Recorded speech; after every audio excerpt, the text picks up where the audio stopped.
Hey everybody, it's Greg again. It's another edition of Unbreakable the podcast. It is Tuesday, October the 1st. And I gotta tell you, we got a lot to talk about today. A lot to talk about today.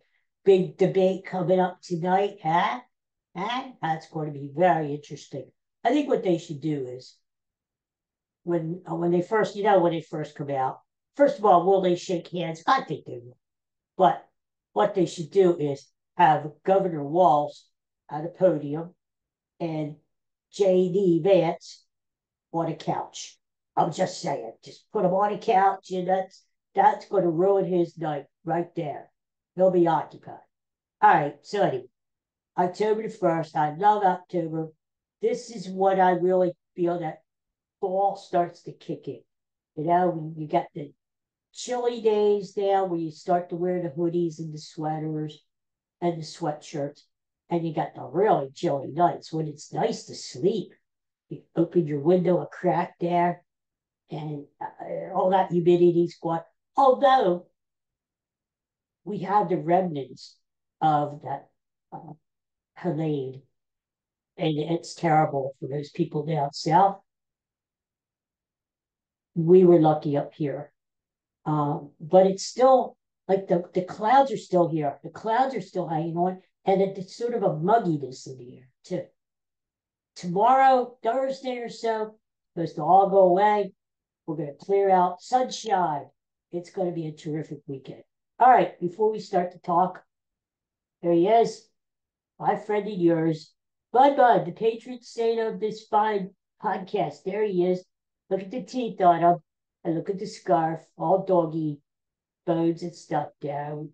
Bud, we miss you and love you. Now, look what I came up with, huh? By the way, the dogs are out today. They're getting groomed, and they're beautiful as they are. But when they get groomed, first of all, they smell better because they get baths, as we all do when we take baths. But uh, they're getting clipped. It's a little there. They get their toenails done and their ears done, and just like I do when I go to the groomer. And they smell better. They look better. They're very soft dogs. So we'll see the finished product tomorrow on the show. But look what I got since Coco was out of the house. I was able to I was able to pick something up to show you. Look, it's Spider, scary Spider. Look at the eyes, huh? Scary Spider. Look at the legs. Now, what I'll do, I don't want to put this in my mouth because he's had it in. But what he does is he'll put it in his mouth, and the legs will be hanging out. They all love this. You know, I've had many dogs in my time, and this is the one indestructible thing. It's just rubber, and every other toy they've managed to destroy.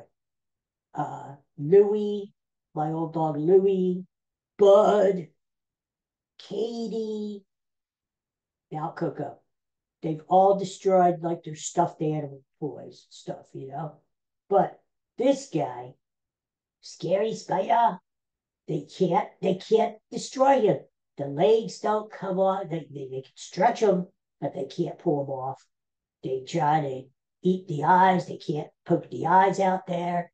It is a hell of a toy. So if you get any toys for your pooches, I don't think cats. I've never seen cats carry spiders around, but yeah, if you get your pooch like look for a rubber spider, scary spider. It comes 5-star recommended. 5-star. All right, enough of that. Slimy. All right, so here's the thing. Happy birthday today. Two really special birthdays. Number one is President Jimmy Carter is 100 years old today. Yay. Jimmy Carter, what a guy, huh? I think he did more good after his presidency than he actually did when he was president.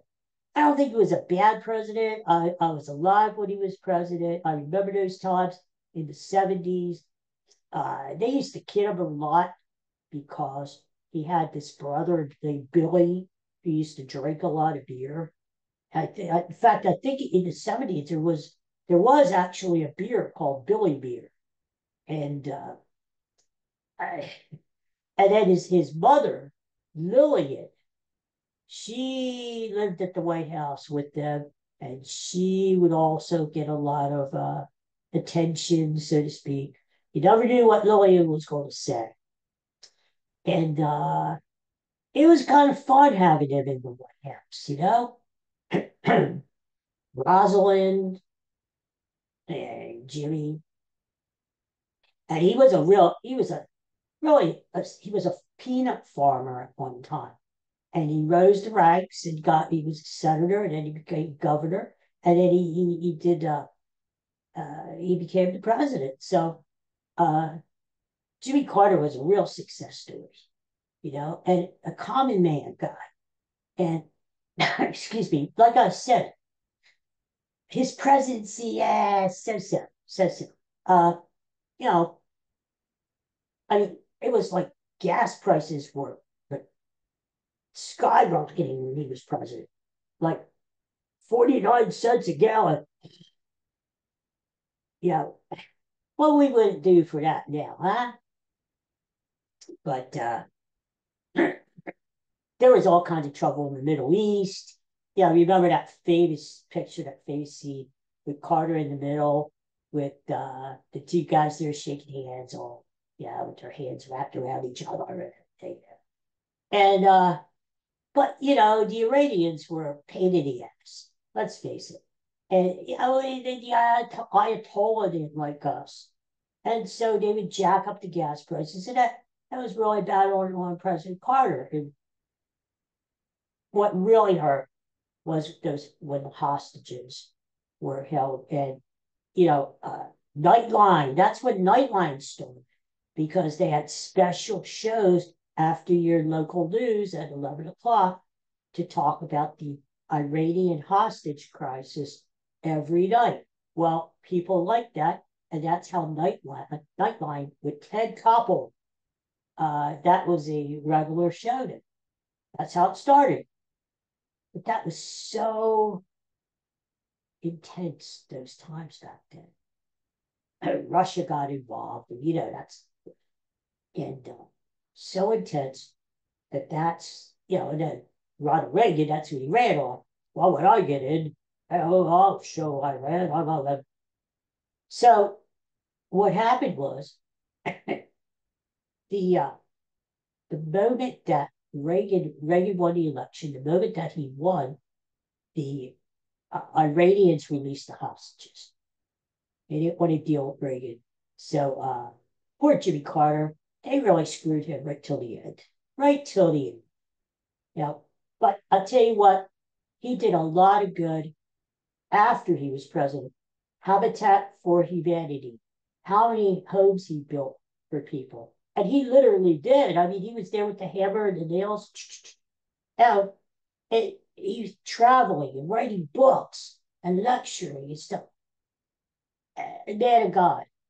Yet every Sunday he'd go back to his church in Plains, Georgia, and read the Bible. He taught Sunday school. I tell you what, nobody like JC to be Carlos. Still alive. He's a remarkable guy. This guy's been on hospice for a long time. And you know, I know hospice. I know from working in nursing. Usually you put somebody on hospice, it means you've gone to God. You know? Very rarely have I seen people go past a few months. This guy's been living for what? Over 9 months, or a year on hospice. I've seen that happen. I've seen that happen because you get really great care when you're in hospice. But you know, he said he wanted to make 100, which he has, and he wanted to stay alive so he could vote for Kamala Harris in November. And let's hope that he does that. Anyway, happy birthday, President Carter. I salute you. Also, happy birthday to Julie Andrews. Yes, Julie Andrews. 89 years old today. The great Julie Andrews. So wholesome, pretty, great voice, great actress, too. The hills are alive with the sound of music. This is by Julie Andrews, mashup melody. You ready? The hills are alive with the spoon full of sugar. Helps the medicine go down. The 801. Julie Andrews' voice suddenly got deep. 801. Da, da, da. Chim chimmery, chim chimmery, chim chimmery. A doe, a deer, a female deer, ran a drop of golden sun. Me, a name, I call myself. Far a long, long way to run. This is a song. Once you start singing it, you can't freaking stop. Do, so, a little boy, you do the gestures. In a pulling thread. Ba, a note to follow. So, T, I drink my jam and bread. Drink my jam and bread. What the hell? That'll bring us back to do. See, you can't stop. You just keep going and go. Anyway, happy birthday, Julie Andrews. Oh, I loved her. Mary Poppins, Sound of Music. Those were the days, my friend. We thought they'd never end. We sing and dance forever and a day. Anyway, happy birthday, George. Okay, so what I want to do too is I want to, before we go any further, two great sports stars died yesterday. Oh, God. First of all, Dikembe Mutombo. No. That was his signature. Whenever he was a great shot blocker, basketball center. What was it, 7'4", 7'2"? Known for his defense. Played on that Sixer team, 2001, and almost won the world championship. They were stopped by the LA Lakers, Shaq and Kobe. Talk about two legends, huh? And then you got Mutombo and Allen Iverson. Wow. What a series. I remember that playoff run from the Sixers. They traded away. Actually, the Sixers started off that year like 41-14. And they had Tony Kukoc, the guy he was a 6'7" forward, and he could hit 3-pointers. And Theo Ratliff, who was this very agile setter, not a Mutombo, but a good setter. He'd score you like 13 points a game, blocks shots, play solid. Well, they traded away Ratliff and Kukoc for Mutombo because Larry Brown coached Mutombo in the NBA All-Star game, liked him, and said, we got to get this Mutombo guy if we want to make a run at the championship. So even though they were 41-14, they traded for Mutombo. Now, the Sixers made it out of the East. They made it to the finals to play the Lakers. The Lakers were just too strong. I remember the Sixers won game number 1 in LA. That was the game where Allen Iverson hit that corner jumper near the end of the game. He stepped over Tyronn Lue, the little guard there. He stepped right over him. Iconic moment. And he thought, oh, wow, the Sixers are going to do something here. They won game number 1. Lakers came back and won the next 4 games. And they wonder why. They had Kobe Bryant and Shaq. I mean, come on. Who needs the other 3 guys playing, right? So, but Mutombo, and then he was in all kinds of commercials. They showed different commercials where he would go, no, not today. And that's what he would do on the court when he would block somebody's shot. No, not today. I wish somebody would pick that up and do that. Like maybe the baseball playoffs start today. maybe a guy strikes out Ohtani or Aaron Judge. Let's say Zach Wheeler in the playoffs, okay? Strikes out Ohtani. No, not today. So there you go. Rest in peace, Dikembe Mutombo. He was a great guy from what I hear. A very kind person, big heart, gentle giant. Built a lot of schools in Africa and things like that, really used his money for good purposes.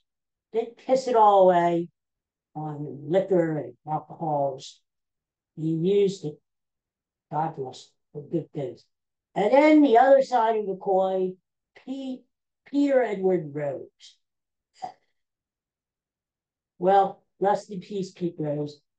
But yeah, I wasn't exactly with a tugboat type, it? Who knows what he used his money? Well, there were allegations of betting on things. What was worse, he bet on his own team, the Reds, when he was manager of the Reds. And there was all kinds of alleged stuff about and dating the teenage girls and that. But he wasn't, from what I understand, a nice guy. But here's the thing. And then he came back. The Phillies had a alumni day. This was about 3-4 years ago. And he came back and he was on the local TV live in the booth. And he kind of made a little acid of himself there, saying a few things he shouldn't have said. Okay. But after that, they didn't want him back again, But I'll say two things about Pete Rose. He was a hell of a ball player, and he always hustled. Charlie Hustle, that was his name. Always hustled, always ran to first base. Like some of these other guys, the ground ball to short, they're lollygagging the first. Like they're getting paid like $40 million a year, yet they can't run the freaking first base, And Pete Rose always ran, even when he took a walk, he ran the first base. Remember that? And when he played first base, Rose was the only guy, I don't know if you noticed him, Rose was the only player to play at least 500 games at 5 different positions. First base, second base. If you remember when Pete Rose came up in the 60s, he was a second baseman. First base, second base, third base. He played third base a lot for the Reds. Left field and right field. 5 different positions. And I remember when he came to the Phillies before the 1980 season, and he helped the Phillies get over the hump. Phillies had a great team back in the late 70s. They won 102 games, 101, 102 games in 1977. They couldn't get over the hump. They couldn't beat the Dodgers. That infield, Garvey, Lopes, Russell, Say, they couldn't beat them. So Schmidt and Luzinski were great players, but they needed a little push, a little motivation, and Pete Rose gave it to them. He came to the Phillies and he gave them a little extra spark, a little extra inspiration. And he, like Schmidt said, he made me believe in myself. And Pete Rose played first base a lot for the Phillies there at the end. And whenever he would catch the ball in third out, he would spike the ball on the AstroTurf. Back then, it was almost all AstroTurf. Spike the ball, He was a frisky little guy, feisty little guy. He was hard to strike out. All-time leader in hits, all-time leader in singles. Hit a lot of doubles in his time. Not many home runs. Didn't have much power. But he was a switch hitter. And he was a tough little bugger, I'll tell you. No matter what you think of Pete Rose as a person, he was a great hitter. And he faced the greats. He faced the pitchers from the 60s, like Bob Gibson and Sandy Koufax. He faced the pitchers from the 70s, like Tom Seaver. All those pitchers back then, the National League pitchers. Juan Marichal, Gaylord Perry, Rose faced them all. And then, at the end, we was on the Wheeze Kids, 1983. Phillies went to the World Series against those stinking Orioles. And along with his old Big Red Machine teammates, Joe Morgan, Tony Perez, they won the pennant for the Phillies, almost won the World Series.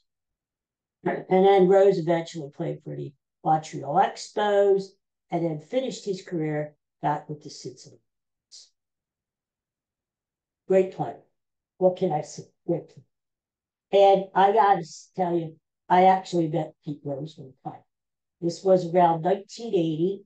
And of all places, all these allegations about Rose betting, betting. Of all places where I met him, this honest God truth, Brandywine Racetrack. Go figure, right? What would Pete Rose be doing at Brandywine Racetrack on a summer night? It was a Sunday night. And the Phillies actually played that afternoon at home, at the vet.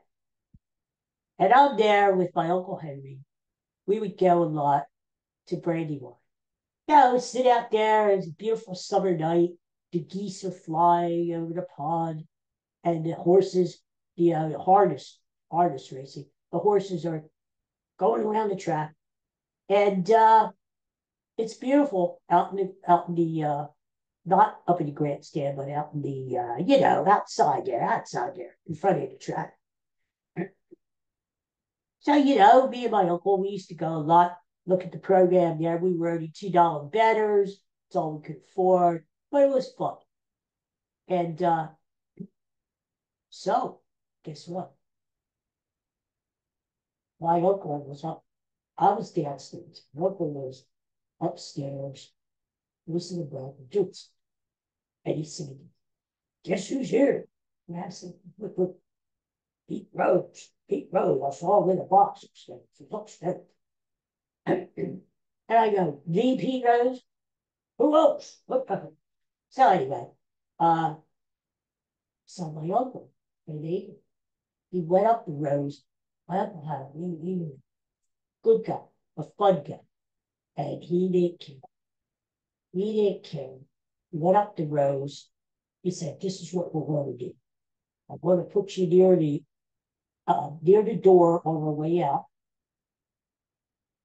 He's going to come down the escalator. He's got to go out this way. You're going to be right there. And so you could see him and shake hands with him and say, hi, Mr. Rose, or whatever. And you'll get to see him. So I said, okay. So he goes up to Pete Rose. And again, this is 1980, Pete Rose, prime Pete Rose. He goes up to Rose. And he says to Pete Rose, I got my nephew's downstairs. He's in a wheelchair. He doesn't have any legs. And I'm like, what the hell? I have legs. They're just, they're just different. No, anyway. And my uncle knew I had legs. I don't know what the hell he said that for. So, so what happens is this. My uncle comes down and says, I just went up to Pete Rose. And he gave me this picture.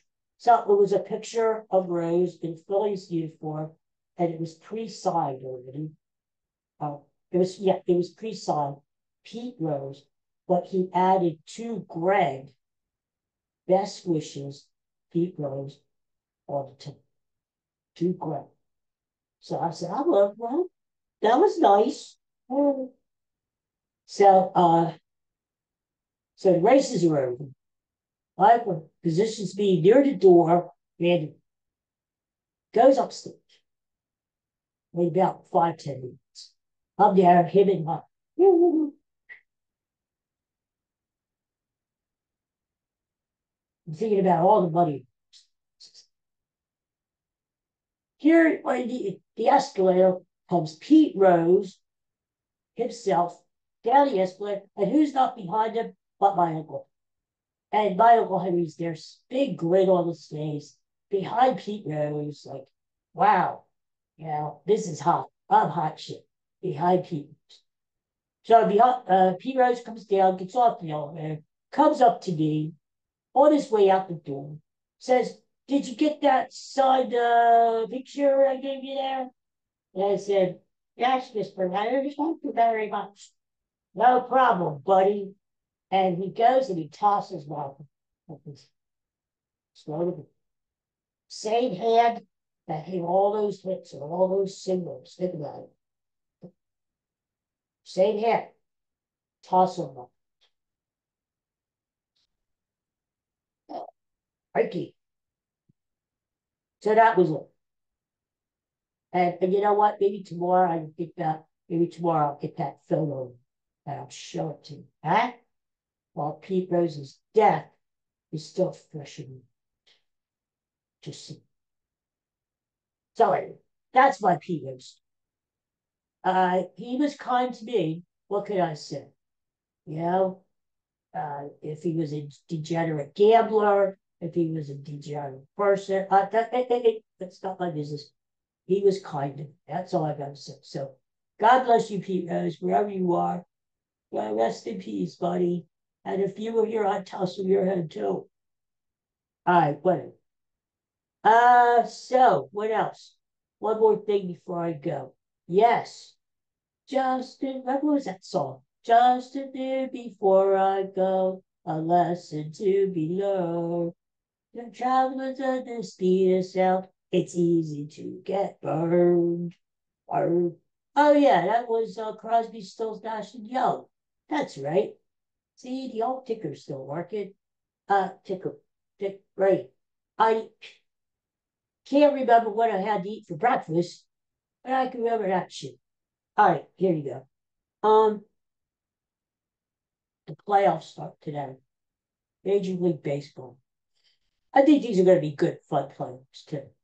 Uh, you got an upstart Kansas City Royals team in there. You got a really upstart Detroit Tigers team in there. You got the same old cheating, stinking Astros. You got the evil empire, the Yankees. You got the good, the young, good, but not so good this year, Baltimore Orioles. They're in. You got the Cleveland Guardians, who are like a mystery team. Oh, they're there, and they play great defense, have a great bullpen, but they're just there. And then in the National League, you got the Otani-led Dodgers, and of course you got the Phillies. And you got the stinking lousy Braves and the stinking rotten lousy Mets. They both got in. I think it's collusion. They split their doubleheader yesterday, and the poor stinking Arizona Diamondbacks are out. How about that? The two teams that met in the World Series last year, the Texas Rangers and the Arizona Diamondbacks, they're out of here. They're not even in the freaking playoffs this year. That's the way it goes. So, and then you got the Milwaukee Brewers led by my hearing, Reese Hoskins. And I think a wild card team, the team you got to look after here, other than my Phillies, San Diego Padres. Got a bad taste in their mouth after we kicked their butts 2 years ago. But this San Diego team, look out, because they are hungry and they've got Manny Machado, Francisco Tatis Jr., and they got a good club. I got to give it to them. Look out, because I think you're going to dispense of the Atlanta Braves. Oh, by the way, the Braves and the Mets played that doubleheader yesterday, right? They each split, so they're in. But then what happened was the Mets had to get on the plane, fly to Milwaukee, because they're playing Milwaukee this afternoon in Milwaukee. And the Braves, it's worse for them. They had to get on a plane and fly all the way out to California so they could play the Padres tonight. Not good. Not good. No, no, no. Because it's rough enough that you played a doubleheader. You used a lot of your pitchers. Now, the Braves especially are up against it because Chris Sale, their supposed ace, had quote unquote back spasms yesterday. He could not pitch game 2. You know what? If that was Zach freaking Wheeler, he'd pitch it. He'd go out there in a wheelchair like me and win the game. So, I'm just saying, one guy is a wuss, the other guy's a worry. So, the Braves don't even like who's pitching for them tonight. What the hell? Yo, uh, I don't know, but they're up against it, and I'm really happy to. So the thing is this: Padres, Braves. Padres are going to take that. It's best at 3-1. Padres were going to sweep that series 2-0. Braves had their taste. They're in the playoffs. That's good enough. That's good enough. Get the hell out already, Braves. We don't want you. Get out. Padres sweep that series. Brewers. Other than Rhys Hoskins, who are they? I believe it.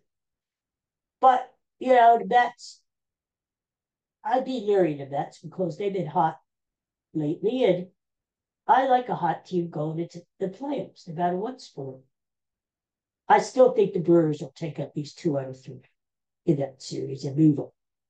So then, if whoever wins the Brewers and the Mets series will play the Phillies.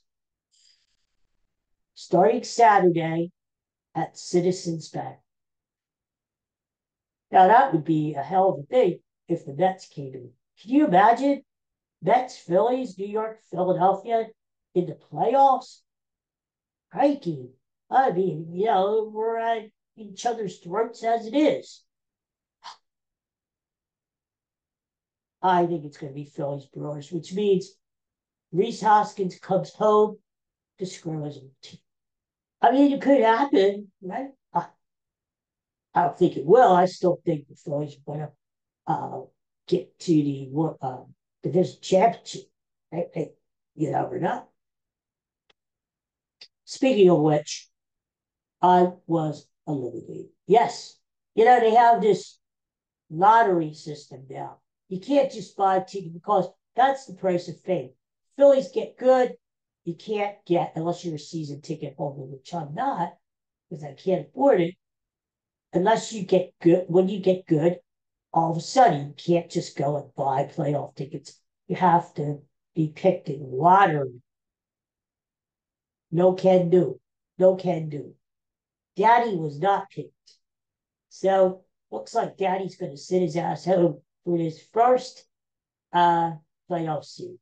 But Daddy will still be available and hopefully lucky for the next series if the Phillies win. And the World Series, too. So we'll see what happens. So those are my picks. National League. Brewers beat the Mets. Padres beat the Dodgers. Now, in the American League, it's Baltimore against Kansas City. Now, since I'm picking Baltimore to win the American League, yes, I still am thinking Baltimore is going to win. I know. They're not as good as the Yankees. I know. I just got this feeling better. So, of course, I'm taking Baltimore to beat the Royals and the other series, the Tigers and the stinking cheap Astros. Well, there may be an upset here. The reason I say is because everybody's down on the Tigers. Tigers haven't been in the playoffs since 1942 or some damn thing. And the Astros are home. Astros. Well, don't forget, the Astros were home last year when the Texas Rangers beat them in the league championship series. So I think the big game is today, the first game. If the Tigers win today, they have a chance. And, they have that big monster pitcher playing to them, pitching. Tarek Skubal. This guy is like gigantic. He's like Lou Ferrigno, the Incredible Hulk, on the mound. And watch this Tarek Skubal. He's going to release it like an animal. He's like hulking there on the mound. And